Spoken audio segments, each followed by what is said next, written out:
அன்பு தமிழ் நெஞ்சங்களுக்கு மெர்சல் கெலாட்டாவின் அன்பு வணக்கம். வாங்க இன்றைய காணொளி இதோ. அந்த சம்பந்தப்பட்ட நபர் மீது அப்படி ஒரு குற்றச்சாட்டை எழுந்ததுமே எங்களுடைய தலைவர் அவர்கள் உடனடியாக அவரை கைது செய்து அவருடைய கட்சியிலிருந்தே உடனடியாக நீக்கிவிட்டோம்.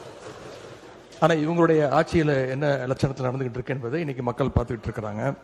இன்றைக்கு ஒரு அமைச்சரே ஐபிஎல் மேட்ச்ல பவுடர், இன்னைக்கு அமைச்சர் ஐபிஎல் உட்காருங்க முடிக்கிட்டோம்.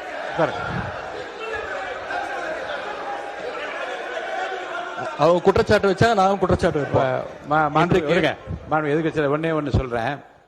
உங்களுக்கு பேசுவதற்கு நான் அனுமதி அளிக்கிறேன். நியாயமான கருத்து எதிர்கருத்து இருந்தால் நான் சொல்ல அனுமதி அளிக்கிறேன். ஆனால் உங்கள் கட்சியை சார்ந்தவர்களே நீங்கள் பேசி நான் உட்கார அமைச்சர் இருங்க. அமைச்சரை நான் உட்கார சொல்லிவிட்டேன். நான் திரும்ப ஒன்று சொல்லுகிறேன். ஒரு கட்சியை சார்ந்த நீங்க என்ன உறுப்பினர் ஆஸ்டின், நீங்க அவருக்காக உங்க எதிர்கட்சி தலைவருக்காக பேசுறீங்களா? உட்காருங்க. நீங்க அவர் தான் உட்கார சொல்லிட்டேன், நீங்க பேசக்கூடாது. உட்காருங்க. ஆஸ்டின் சார் உட்காருங்க. நீங்க உறுப்பினர் ஆஸ்டின், உங்களுடைய கட்சியினுடைய தலைவர், நீங்கள் எல்லாம் மதிக்க வேண்டிய, நான் மதிக்க வேண்டிய எதிர்கட்சி தலைவர், அவருக்கு நான் வாய்ப்பு கொடுத்திருக்கிறேன். மாண்புமிகு சட்டத்துறை அமைச்சர் எழுந்த உடனே உட்காருங்கள், பதில் சொல்வார் என்று சொல்லுகிற போது நீங்க எல்லாரும் எழுந்தீங்கள் என்றால் அப்ப உங்க தலைவருக்கு என்ன மதிப்பு இருக்கிறது? மாண்புமிகு எதிர்கட்சி தலைவர், நீங்க பேசுங்க.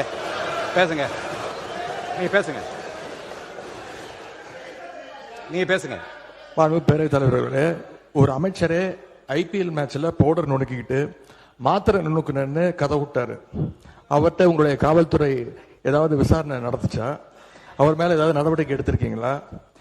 அது மட்டும் இல்ல, சமீப காலமா ஆளுங்கட்சியை சேர்ந்த பலர் போதைப் பொருள் வழக்குல தொடர்ந்து கைது செய்யப்பட்டு வருகிறார். நீங்க இதுக்குரிய ஆதாரங்கள்லாம் நீங்க இல்லாம நீங்க பேசக்கூடாது.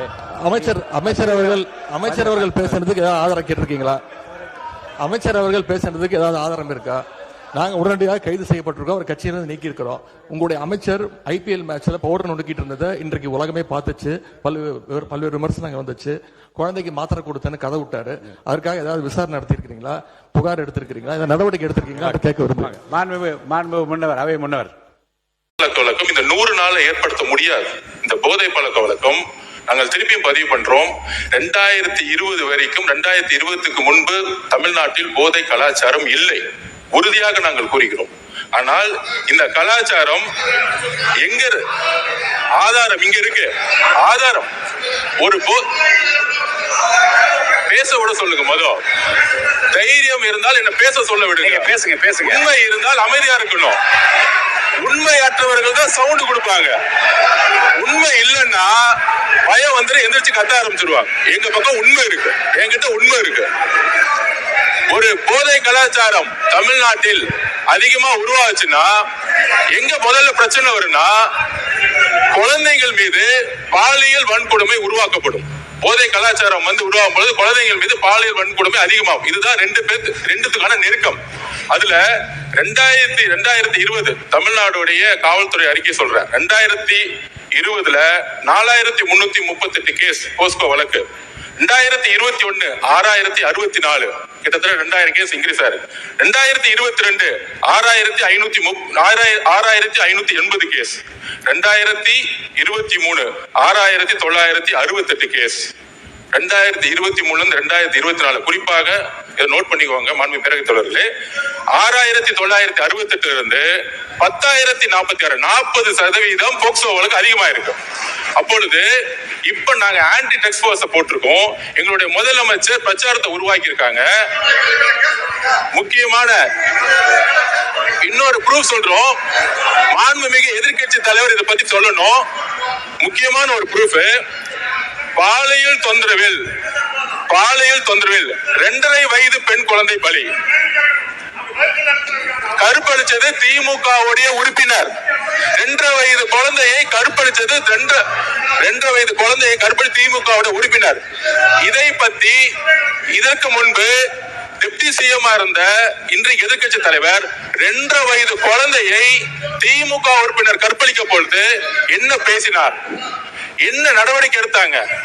போதை ஆன்டி ட்ரக்ஸ்க்கு எதிராக எத்தனை மீட்டிங் இந்த 5 வருஷமா பதிவு பண்ண? அயலகத்துறை அயலகத்துறை அயலகத்துறை என்பது நீங்க உட்காருங்க.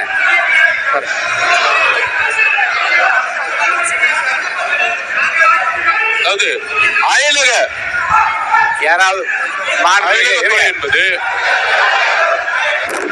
உட்காருங்க. நான் குறிப்பிட்டேன் கம்யூனிஸ்ட் தோழர்களை பத்தி பேசினேன், அதிமுக தோழர்களை பத்தி பேசினேன். நான் திமுக பத்தி பேசவே இல்லை. திமுகவுடைய எதிர்க்கட்சி என்ன சொல்ல இல்ல என்ன சொல்ல வர்றான்னு தெரியாம நிறுத்துக்கணும். என்ன அர்த்தம்? திமுகவுடைய எதிர்க்கட்சி அங்க 57 பேர் இருக்காங்க. நாங்க எந்திரிச்சோம்னா அந்த சபையை அவங்க பேசவே முடியாது. எதிர்க்கட்சி தலைவர் பேசும்போது நாங்க எந்திரிச்சோம்னா அதாவது மாண்புமிகு மாண்புமிகு சபை மாண்புமிகு என்ன பேச விடுங்க. மாண்புமிகு பொதுப்பணித்துறை அமைச்சர் சொன்ன கருத்தை நான் ஏற்க முடியாது. மாண்புமிகு பொதுப்பணித்துறை அமைச்சர் சொன்ன கருத்தை ஏற்க முடியாது. அதை மட்டும் அவைக்குழு நீக்குகிறேன். நீங்க பேசுங்க. யாரும் சொல்லிட்டு நீக்கிட்டு உட்காருங்க. உட்காருங்க உட்காருங்க உட்காருங்க. மாண்புமிகு பொதுப்பணி உங்களுடைய முன்னாள் முதலமைச்சரும் சரி, நீங்கள் துணை முதலமைச்சர் இருக்கும் பொழுது இந்த போர்ஸுக்காக எத்தனை கோடி ரூபாய் நீங்க ஒதுக்கி இதுக்கான பணிகளை நீங்க மேற்கொண்டீர்கள் பதிவு பண்ணுங்க. போதைப் பொருள் ஒழிப்பு மற்றும் சட்டவிரோத கடத்தல் தடுப்பு நடவடிக்கையை சிறப்பா மேற்கொண்டதற்காக 15 காவல்துறை அதிகாரிகள் மற்றும் காவலர்களுக்கு 2 நாட்களுக்கு முன்பு நம்முடைய முதலமைச்சர் அவர்கள் விருதெல்லாம் வழங்கியிருக்கிறார். இந்த 15 காவலர்களுமே எங்களுடைய ஆட்சி காலத்துல பல்வேறு வழக்குகள்ல போதைப் பொருள் ஒழிப்பு நடவடிக்கையை சிறப்பா மேற்கொண்டவங்கன்னு இன்னைக்கு அரசு அறிக்கை கொடுத்திருக்கு. போதைப் பொருள் தடுப்புக்கு எங்க ஆட்சியில நடவடிக்கை எடுக்கல அப்படின்னா அப்புறம் என்னதுக்கு இந்த காவலருக்கு முதலமைச்சர் அவர்கள் விருது கொடுத்தார் அப்படின்னு இங்க நான் பதிவு வைக்க விரும்புகிறேன். எதிர்க்கட்சி தலைவர் இதை பத்தி சொல்லணும். முக்கியமான ஒரு ப்ரூஃப், பாலியல் தொந்தரவில் 2.5 வயது பெண் குழந்தை பலி. கற்பழிச்சது திமுகவுடைய உறுப்பினர். 2.5 வயது குழந்தையை கற்பழிச்சது 2.5 வயது குழந்தையை கற்பழி திமுகவுடைய உறுப்பினர். இதை பத்தி இதற்கு முன்பு டெப்டி சிஎம் இருந்த இன்றைக்கு எதிர்க்கட்சி தலைவர் 2.5 வயது குழந்தையை திமுக உறுப்பினர் கற்பழிக்க பொழுது என்ன பேசினார், என்ன நடவடிக்கை எடுத்தாங்க? போதை ஆன்டி ட்ரஸ்டுக்கு எதிராக எத்தனை மீட்டிங் இந்த 5 வருஷமா பதிவு பண்ணாங்க.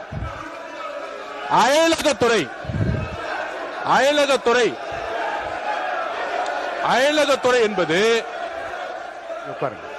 நீங்க உட்காருங்க.